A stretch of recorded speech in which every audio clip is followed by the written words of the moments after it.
इंसान और जानवरों में सबसे बड़ा फर्क भाषा का है।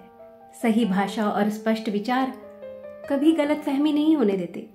क्या आपके साथ ऐसा हुआ है कि किसी ने कुछ ऐसी बात कही हो जिसका अर्थ कुछ और रहा हो और आपने समझा कुछ और हो? अस्पष्ट भाषा का क्या परिणाम होता है, आइए सुनते हैं सुधा मूर्ति जी द्वारा लिखी कहानी व्हेन टेलीग्राम्स वेयर बैड में। लता और सुधा जी बचपन की मित्र थी। छोटे शहरों में बड़े शहरों की अपेक्षा मित्रता जरा ज्यादा गहरी होती है। शायद वहां एक दूसरे पर लोग ज्यादा निर्भर होते हैं, इसलिए लता और सुधा जी दोनों एक दूसरे के घर अक्सर आया जाया करती थी, इसलिए वो एक दूसरे के परिवार को अच्छी तरह जानती थी। डिग्री पूरी होने के बाद सुधा जी की पुणे में जॉब लग गई और भारी मन से दोनों सहेलियों ने एक दूसरे को अलविदा कहा।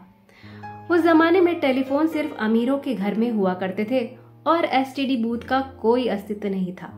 कोई जरूरी बात कहनी हो तो टेलीग्राम बस एक सहारा थे, जिसमें अपनी बात बहुत कम शब्दों में कहनी होती थी। अचानक कोई दुखद घटना घट जाए तो लोग समाचार पहुंचाने के लिए टेलीग्राम का ही सहारा लेते थे। एक दिन सुधा जी को एक टेलीग्राम मिला जिसमें मैसेज था, फादर एक्सपायर्ड, स्टार्ट इमीडिएटली, यानी कि पिताजी चल बसे, तुरंत आओ। और भेजने वाले का नाम लता लिखा था।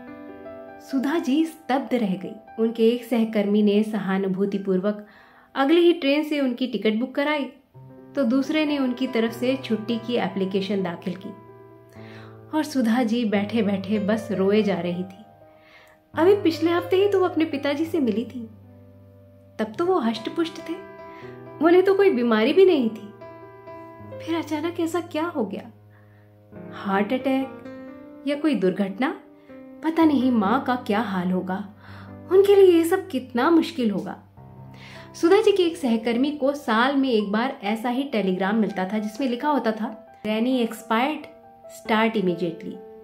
उसके हिसाब से ये छुट्टी लेने का आसान तरीका था। उस सहकर्मी ने सुधा जी से पूछा, तुम्हारे पास काफी छुट्टियां तो है ना? ये सुनकर सुधा जी को बहुत गुस्सा आया। उनके लिए घर की ये यात्रा असहनीय थी। रास्ते भर उन्हें अपने बचपन और कॉलेज के दिन याद आते रहे, जिसका उनके पिता अटूट हिस्सा थे। वो उनके हीरो, उनके रोल मॉडल थे। उन्हें अपना बचपन छिनता नजर आया। उन्होंने अपने पिता के साथ कई यात्राएं करने, साथ किताबें पढ़ने और कई विषयों पर चर्चा करने के सपने देखे थे। वो सारे सपने टूट गए। जब वो अपने शहर पहुंची तो उन्हें उम्मीद थी कि स्टेशन पर उन्हें कोई रिश्तेदार लेने आएगा, पर कोई नहीं आया।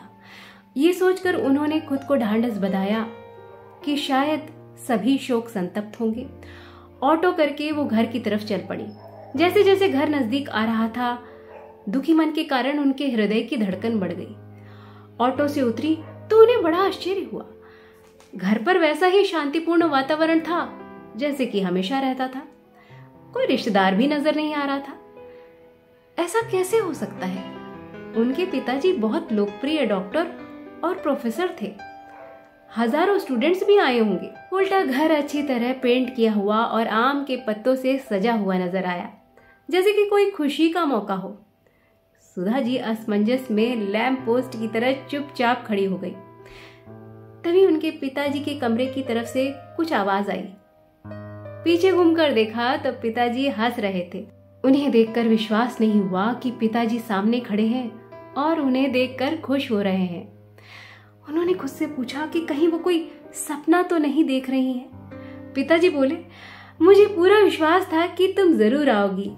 आखिर वो तुम्हारी सबसे अच्छी बहन है और उसकी सगाई है। कैसी सगाई? लड़के वाले आज शाम को ही सगाई करना चाहते थे। वो दिल्ली के हैं। सुधा जी ने बीच में ही रोकते हुए कहा, पिताजी पर आपने ये टेलीग्राम क्यों भेजा? इसमें ऐसे क्यों लिखा? आपने झूठ क्यों बोला? मैं आपसे ये उम्मीद नहीं करती थी। पिताजी शायद सुधा जी की बात समझे ही नहीं और आगे कहने लगे, हाँ, हमने तुम्हें बुलाने के लिए टेलीग्राम भेजा था। सुधा जी ने जब उन्हें टेलीग्राम दिखाया तो देखकर बोले, ये टेलीग्राम हमने नहीं भेजा। पर उसे देखकर उन्हें समझ में आ गया कि ये टेलीग्राम किसने भेजा है और वो बोले, कल तुम्हारी मित्र लता के पिताजी का निधन हुआ है। ये टेलीग्राम उसी ने भेजा होगा। पर उसने माई फादर लिखने के बजाय सिर्फ फादर लिख दिया, जिसके कारण ये सारा तूफान खड़ा हुआ।